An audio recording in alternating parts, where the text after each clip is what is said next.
I believe that this nation should commit itself to achieving the goal, before this decade is out, of landing a man on the moon and returning him safely to the Earth.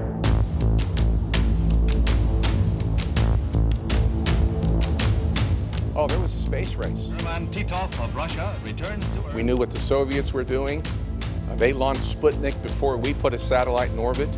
There was a panic mode. The biggest challenge was to escape gravity, and that, as we understood, took the biggest engine ever. You got 3 guys riding this thing, and you got to make sure it's going to work.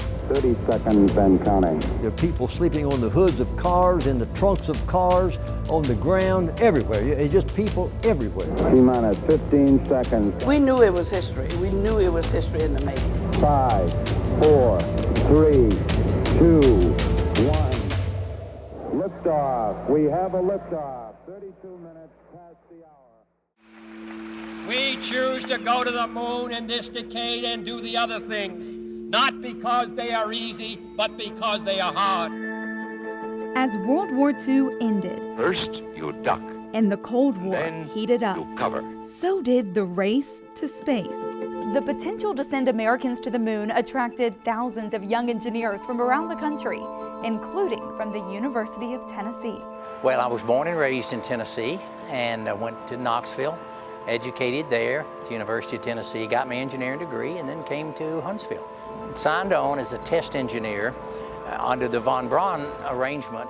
German scientist Werner von Braun was one of the world's leading rocket scientists and a pioneer in the American race to the moon. Von Braun had a real talent for working with people and understanding things like that. His team of German scientists led the efforts at NASA's Marshall Space Flight Center in Huntsville, Alabama, nearly 200 miles southwest of Knoxville.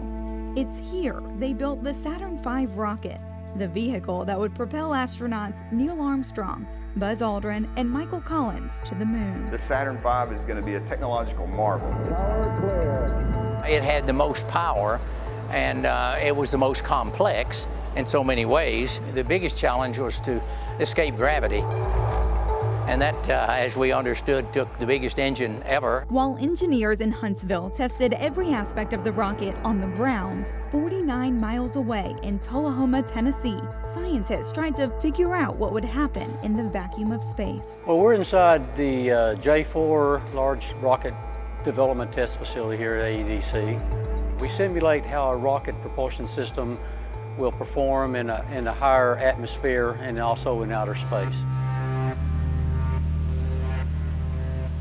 Today, the J4 test cell at Arnold Engineering Development Complex is quiet. But 50 years ago, it hummed with round-the-clock testing of the entire Apollo system. Testing was very new. I mean, AEDC was basically a teenager, and so we were still learning how to test. A lot of the people who were doing the testing were kind of like myself. They were very young, and so everybody was learning at the same time. Dr. Bill Baker is the base's test operations technical director, but when he showed up in 1964, he was just a junior engineer. I was so afraid that the space program was going to be over, but before I got out of school, I went to school year-round. Well, the very first test that I worked on when I was here was basically measuring the dynamic stability of the escape module. They said that if the rocket were to malfunction, it would be have the energy equivalency of a small atomic bomb. So you got 3 guys riding this thing, and you got to make sure it's going to work. So an extensive amount of testing had to be done to validate that the engines would operate. But the end of the decade was quickly approaching. NASA pushed for what's called an all-up approach to speed up the process. What NASA says is we don't have time for that. What we need to do is we need to test everything at one time. And Apollo 4 in November of 1967 was that test. The entire Saturn V launch vehicle that had never been launched before, and it was flawless. So it really showed them that they were on the right track. All of a sudden, it just lights a fire under you, literally. The Apollo 4 mission was unmanned, and so was Apollo 6, but it was riddled with issues. There were all types of problems. You had pogo in the first stage, which is a vibration basically through the entire vehicle. 2 engines on the second stage had to shut down. And the next launch of the Saturn V would send human beings to the moon. Now that took a lot of bravery. The crew of Apollo 8 has a message that we would like to send to you. On Christmas Eve 1968, Apollo 8 sent men around the moon for the first time. God created the heaven and the earth. It was hailed as a pivotal win for a space program facing budget woes and public scrutiny. And God bless all of you on the good earth. It proved the U.S. was capable of what was considered science fiction a few years earlier. We were confident of the launch vehicles, we were confident of all the things, but then the one unknown was we were going to land a man on the moon, and that had never been done. So that's where that's where the pucker string gets a little tight. On the morning of July 16, 1969, thousands of cars lined the roads and beaches near Kennedy Space Center in Florida, hoping to catch a glimpse of history. There are people sleeping on the hoods of cars, in the trunks of cars, on the ground, everywhere. It's just people everywhere. At the time, Don Ferguson worked for the Knoxville News Sentinel. He and his family traveled the 704 miles to Cape Canaveral to see the launch in person. You had to watch out, people sleeping on the ground, in the chaise lounges around the pool, everywhere, just people everywhere. So we commandeered chairs and went to the balcony and had us a good perch from which to view the blast-off. There's Johnson standing up. Wilson Horde, another man from East Tennessee who represented Union Carbide in Oak Ridge, was among the thousands in Florida for the launch. But he got a seat in the coveted VIP bleachers alongside celebrities and politicians. I was busy with a small camera that just made individual shots. I was clicking that camera as fast as it would take them. 5, 4, 3. When you get in that countdown mode, 1. You celebrate once they get to orbit. Liftoff. We have a liftoff. 32 minutes past the hour. There was a loud cheer when it went off. Shortly thereafter, just seconds, and we felt the balcony shake. I won't forget, even at my age now. 92. Oh, you watch everything and you know that here's the culmination of everything you've worked on. You see it happen, and that was a fabulous moment. I've covered several things. I've had several good interviews over the years. This was by far the most historic thing that I've ever been involved in. Houston, Apollo 11 insiders gave us a magnificent ride. With 200,000 miles ahead of them, the 3 astronauts were on their way to the moon. When they got there, they'd need a tool designed by a man in Lenore City. Eagle looking great, your go. Neil Armstrong is the pilot there. He's got to land this thing. Listen, Dave, everything's going just swimmingly. They'd picked out a landing spot, and they thought they understood it pretty well. At the Earth, right out our front window. But pretty quickly, Neil understands that there's stuff down here. There's boulders the size of cars, there's craters the size of football fields. And Eagle Houston, we got data dropouts. There's a lot of alarm bells going off. Affirmative, program alarm. The lunar module itself was having computer problems. Give us a reading on the 1202 program alarm. The reason for those computer problems was it was working too hard. Roger, we got you. We're going at alarm. The astronauts had heard these things before. They understood what was happening. 1201 alarm. Set type, we're go flight. And finally, ignoring all of the warnings and moving himself into a right place. Capcom, we're go for landing. Altitude 42. Houston, you're go for landing, over. Neil is able to put that vehicle down. Tranquility Base here. The Eagle has landed. The first tool astronauts would need when they stepped out of the lunar module These are the original blueprints. You can see the different sections on this one. came from these aging blueprints, discolored with coffee stains, more than 50 years old. My name's Michael Ellis. My dad was Glenn Ellis, and as an employee draftsman at Union Carbide at Oak Ridge National Laboratory in the 60s, in the late 60s, he designed and drew the plans for the moon, what I call the moon scoop. Officially known as the contingency soil sampler, the moon scoop was the first tool astronaut Neil Armstrong needed once he stepped on the moon. It's one small step for man, one giant leap for mankind. Everything that the astronauts had, at least when they first exited the module to step foot on the moon, had to be on their uniform. They couldn't carry anything. So we talked about the fact that it needed to be a shovel that could be folded up and put in a pocket.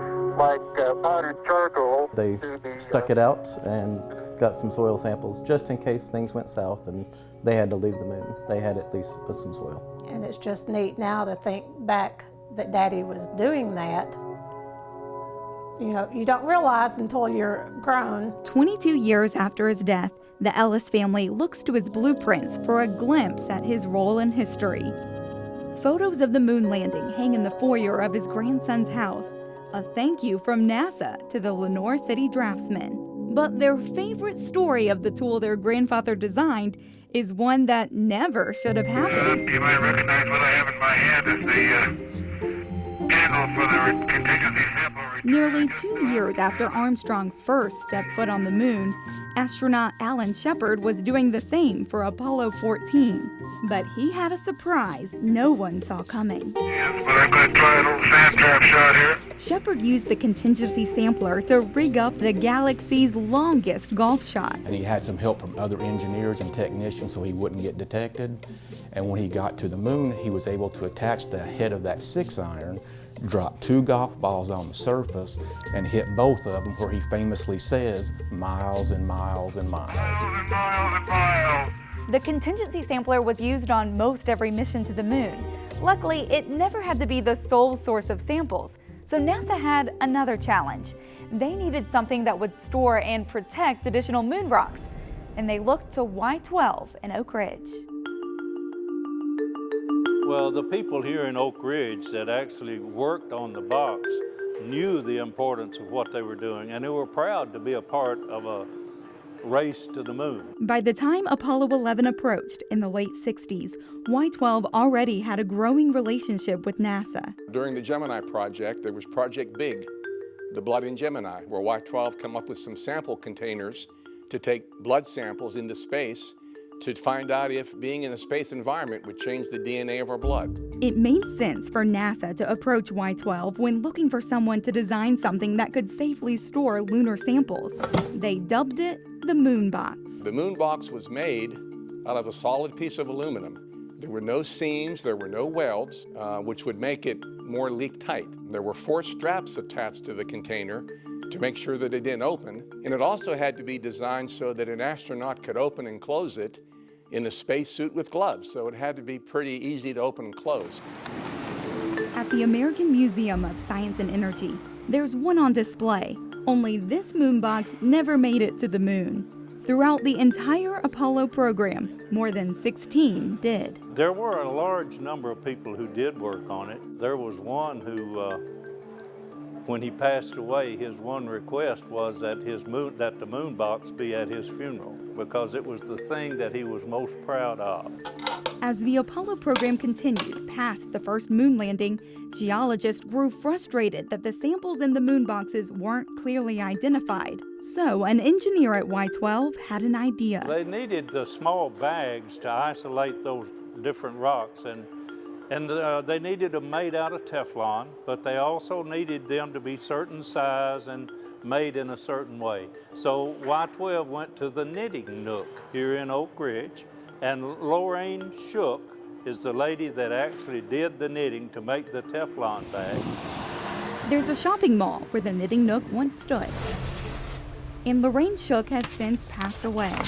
But her seemingly small contribution made it easier for geologists to study the moon's surface for decades to come. The Apollo program is the gift that keeps on giving.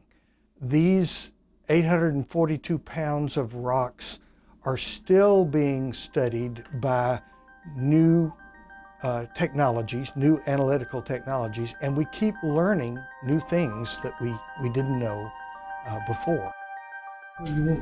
Hap McSween is a retired planetary science professor at the University of Tennessee.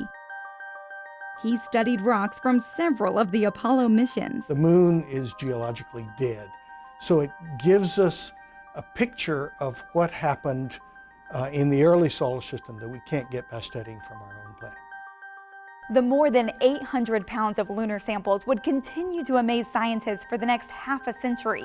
And as NASA looks to return to the moon and beyond in the next few years, they're once again looking to East Tennesseans to help with the journey.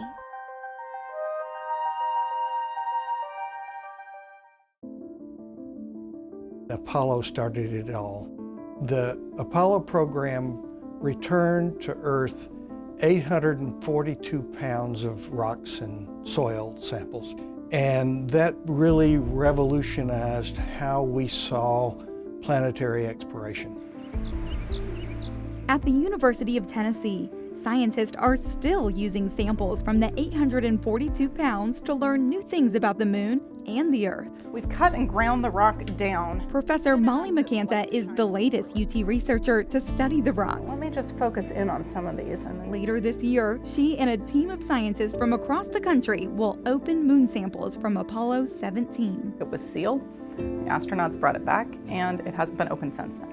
They're looking at how the composition of the soil on the moon changes and the elements that are still in that sample today. What it does is it gives us a way to look into the interior of the moon without actually going there. From UT, the samples will go to the University of Massachusetts and then to the Argonne National Lab in Chicago. Researchers plan to work closely together to make sure the samples stay as untouched as possible before moving on to the next team. It is amazing that these rocks were collected so long ago, and we can still wring brand new, unheard of data out of them. And hopefully, this also is a good way to remind everyone that we can move on, that we can go back to the moon. And this time, the moon is a stepping stone. The SLS rocket it's an opportunity for us to send humans back to the moon. It is our goal to send the first woman and another man to the moon by 2024. And I get to be a part of that. We call it a dry base structure. Patrick Hull is an Oak Ridge native and structural engineer at NASA's Marshall Space Flight Center. This could be the highlight of my entire career at NASA, is being a part of something this big. Right now, he's working on the SLS rocket. NASA says it will be the most powerful one in the world. Humans will have the opportunity to go deeper into space than ever before on this rocket. The program is underway now. NASA says it hopes to launch the first of 3 flights next year. The first flight is a test. The second will have astronauts on board and will get close to the moon. The third flight in 2024 will land astronauts on the moon once again. Well, in the same flavor as Kennedy challenged NASA to put boots on the moon by the end of the 1960s, Vice President Pence has challenged us to do that by 2024. America will lead mankind to the stars once again. We are accepting that challenge, and it is tough, and we are going to work very hard to get there. After the moon, the next goal is a mission to Mars. Technology designed at Y-12 National Security Complex could make that possible. When you go to certain parts of the solar system, I mean the dark side of the moon, you start going to Mars, you don't have solar in those areas, so you have to have another power source. That power source is Krusty, a nickname for the kilopower reactor using Stirling technology. Researchers in Oak Ridge say it opens up a whole new level of space exploration. There are missions that, especially outer solar system missions, that are absolutely not possible without a Krusty type technology. It could provide an amount of power to basically run the systems that are needed at a space colony. Now, NASA uses solar power for just about everything in space, but that's not an option for deep space missions like Mars. Krusty is essentially a small nuclear reactor, which makes its own power using enriched uranium. It's just a very harsh environment. You don't have the electricity that you have. You don't have the water that you have. And so these type breakthroughs of coming up with ways to have the electricity, because if you can have the electricity, then you can also create water, and you can have all of those essentials you'll need for space exploration, colonization, those type things. Y-12 says the project was a challenge. It had a tight deadline and a small budget. If we failed in this demonstration, and on our part, it could scrap the entire that portion of the space reactor program. Now, as NASA looks to the future, it continues to draw on its past, returning to the expertise in East Tennessee to help carry humans back to the place responsible for one of the most celebrated moments in recent history. 32 minutes past the hour. Liftoff on Apollo 11. And we knew that we were going to land on the moon, and as kids, you know, we would stare up and get out on the street at night and play underneath the street lights and look up at the moon and said, you know, man's going to land on the moon. Tranquility Base here. The Eagle has landed. These are things that just decades before people thought of as science fiction. You know, it was just a thrilling thing to be a part of. I still think about it. It's one small step for man. Holy cow, you know, we're on the moon. One giant leap for mankind. We were all one group enjoying this historic moment. Be a part of the most powerful rocket in the world, and I'm putting my fingerprints on it. This job is really a dream come true. And Apollo started it all.